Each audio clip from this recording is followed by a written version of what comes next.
YouTube, what's up? Riz here with some more NFL mock drafts, doing every team, giving you 2 options of 7-round mock drafts for every team. And this video is covering the Cincinnati Bengals. A lot of pick for the Bengals. Actually was surprised to see how many picks they have. They are in a good situation, possibly to trade up, use some of those picks as bait, trade up, get a solid player, or just hang on to all these picks. That's never a bad choice too. In a deep draft class, this is perfect situation the Bengals are in. So pretty excited to do these mocks for them. They fill their needs and more really with this many picks. So first mock draft, first round, I'm taking Derek Barnett, edge rusher from Tennessee, who is one of my favorite players in the draft. He's one of my favorite because he's kind of considered a sleeper now. I think he's an easy top 10 pick, but he's not really getting all that talk. Gets to the quarterback, all-time sack leader in Tennessee history, so obviously the guy gets to the quarterback. And the Bengals, their pass rush is kind of on the decline over the past few years, so they have some guys that are solid in there, but I think Derek Barnett can come in there and make them better right away, so great pick there, I think. Second round, I'm taking Cooper Kupp, wide receiver from Eastern Washington, and I think they do need a receiver. A.J. Green went down. They really had nobody. I know Tyler Boyd, pretty solid for the future. Cooper Kupp is a guy that gets open, so I think that would be a solid pick to add to the receiver unit.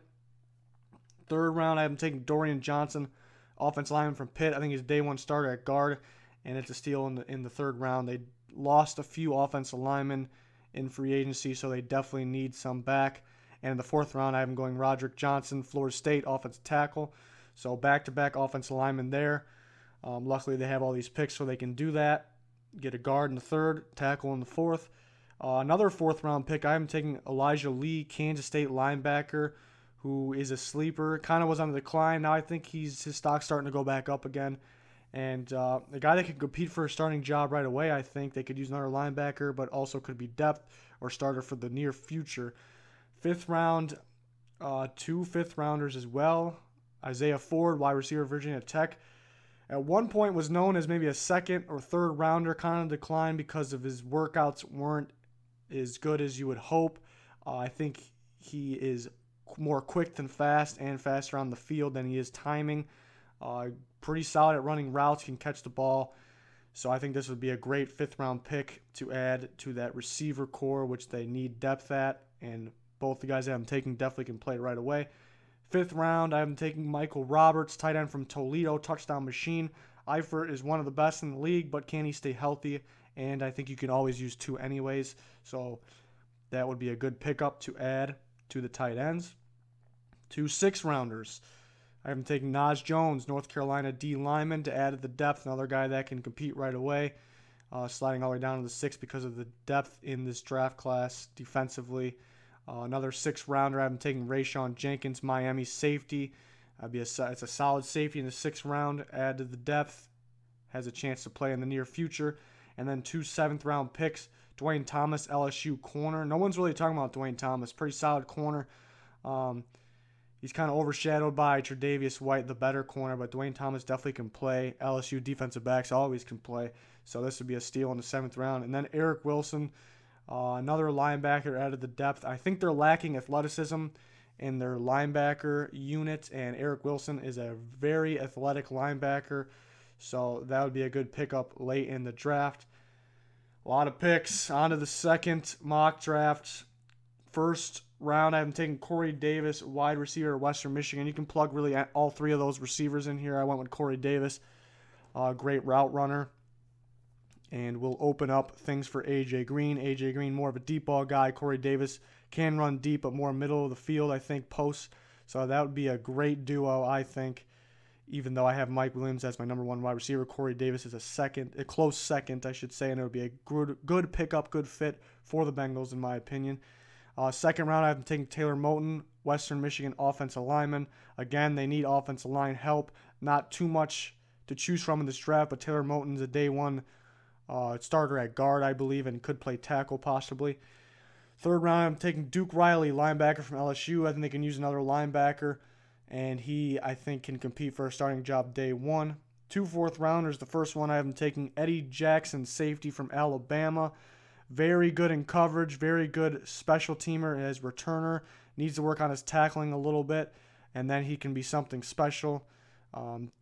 Drops to 4th round because of his tackling and his past injuries, but I think if it wasn't for really the injury, he can be considered a 2nd rounder. I think he could go 3rd round. It's a chance he can go 4th round, and this would be best case scenario, I think. Another 4th round pick, JoJo Mathis, edge rusher from Washington, who is a big time sleeper, knows how to get after the quarterback. Another guy that can go 3rd round, but possibly can drop to 4, and that would be a solid pick. 5th round, Nico Saragusa, offensive lineman from San Diego State. I think he's a sleeper guy, a solid guard that can compete for a job right away. Other 5th rounder adding to that receiver depth that they need. Amara Darboh from Michigan, solid route runner, looked pretty good in the Senior Bowl. I think this is more of his range around the 5th round. Could possibly sneak up to the 4th, but I'm expecting 5th. 6th round, Jonnu Smith, tight end from Florida International, a guy that's definitely on the rise, a guy I like a lot. Was considered a 7th rounder at one point. Now he's moving on up. Possibly can sneak in the 5th. I expect him early 6th.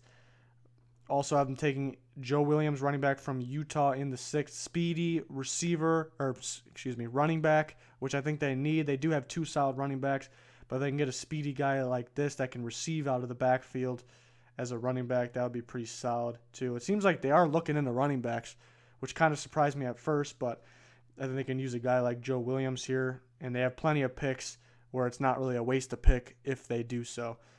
2 7th rounders, I'm taking D'Angelo Brown, defensive lineman, to add to that depth, and Cole Luke, the cornerback from Notre Dame, who a year ago was looking like he was going to be maybe a 3rd rounder and kind of took a step down a little bit, but that Notre Dame D was kind of a mess, so he has a lot of upside, I think, for a late round pick. So there it is. 2 Bengals mock drafts, a lot of picks. I love the situation the Bengals are in. They can keep the picks, load up in a great draft class, or use some of them in a package deal to trade up and get a guy they really like and a guy that will make them better right away. So either way, it's a great situation, and I love it for the Bengals. That'll do it for the Bengals mock. Stay tuned for the rest of the mocks, and please like and subscribe. Goodbye.